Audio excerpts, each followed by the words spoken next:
तो जैसे आज हम लोग बाइनरी एडिशन को देखेंगे, क्योंकि बहुत सारे स्टूडेंट को बाइनरी एडिशन में कैसे करना है इसमें डाउट होता है।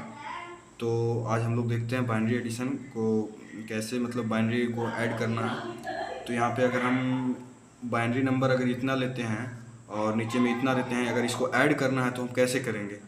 तो यहाँ पे ऊपर में कुछ लिखा हुआ है बाइनरी नंबर, तो इसी के आधार पर हम लोग नीचे वाला भी बना सकते हैं। जैसे कि ए प्लस, अगर ए जीरो रखते हैं और बी भी जीरो रखते हैं तो ए प्लस बी जीरो हो जाएगा। उसी के आधार पर अगर ए वन रखते हैं, बी जीरो रखते हैं तो ए प्लस बी वन हो जाएगा और कैरी जी कुछ भी नहीं बचेगा। तो उसी आधार पर हम इसको भी कर सकते हैं। तो चलिए यहाँ पे देखते हैं, वन है और नीचे जीरो है, तो वन और जीरो, ए प्लस बी कितना हो गया, वन, कैरी कुछ भी नहीं बचा। अब कितना है, जीरो और वन, तो जीरो और वन, ए प्लस बी कितना हो गया, जी वन, कैरी कुछ भी नहीं बचा। फिर वन और वन है, वन और वन, तो ए प्लस बी हो गया जीरो, ए प्लस बी हो गया जीरो और कैरी वन बचा। अब यहाँ पे कितना है, वन और जीरो, वन और जीरो वन, तो वन और कैरी अगर हम वन ले लेंगे तो एक और एक, तो एक और एक कितना हो गया, जीरो, एक और एक जीरो हो गया, तो यहाँ पे भी जीरो लिखेंगे। लेकिन जब जीरो हुआ तो यहाँ पे एक और एक जीरो हो गया, तो उसके बाद भी यहाँ पे एक फिर से कैरी बचा, तो एक, फिर यहाँ जीरो और वन है, तो जीरो और वन वन, और फिर वन लिखेंगे तो हो जाएगा।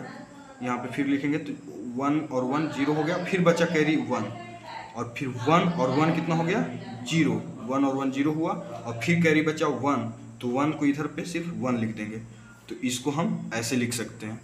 और इसको हम लोग अगर चेक करना है कि कैसे हम इसको चेक कर सकते हैं कि ये एडिशन सही है कि नहीं, तो इसके लिए एक फार्मूला आता है एक, और इसको इस फार्मूला को दोगुने हम करते जाते हैं। जैसे एक हो गया, उसके बाद दो हो गया, दो का दोगुना चार हो गया, चार का दोगुना आठ हो गया, आठ का 16, 16 का 32 हो गया।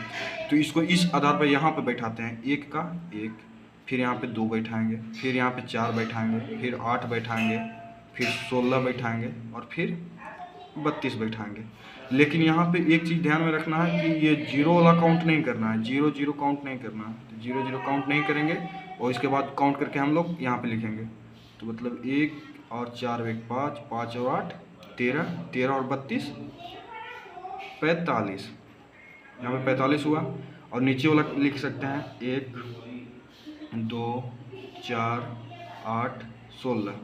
तो यहाँ जीरो, यहाँ पे जीरो वाला काउंट नहीं करना है। तो कितना हो गया, दो, चार दो छः, छः और 16, तो 16 चार 20 और 2 22 होता है, तो 22।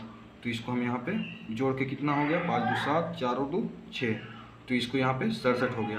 अब इसको नीचे 67, इसको भी जोड़ के लाना है 67, क्योंकि चेक करना है कि ये सही है कि नहीं। इसका अगर 67 माना जाएगा तो हम लोग को मान लेंगे कि ये एडिशन सही है। तो यहाँ पे लिखेंगे 1 2 4 8 16 32 और 64। तो यहाँ पे हम लोग जीरो वाला काउंट नहीं करना है, तो यहाँ पे 64 काउंट करेंगे और काउंट करेंगे 2 और 1, तो 64 और 3 67, तो ये हो गया 67। तो यानी कि हम लोग का एडिशन सही है यहाँ पे। चलिए दोस्तों, थैंक यू। तो अभी देखे आप लोग दोस्तों कि बाइनरी एडिशन हम लोग कैसे करते हैं। तो अगर आप लोगों को समझ में आ गया हो तो लाइक एंड शेयर कर दीजिएगा और कमेंट करके बताइएगा कि इसमें अगर कोई प्रॉब्लम हो तो मैं नेक्स्ट वीडियो भी डालूंगा। और 3 डिजिट का भी एक बाइनरी एडिशन लाने वाला हूँ, तो आप लोग कमेंट करके बताइएगा कि लाऊं या नहीं लाऊं।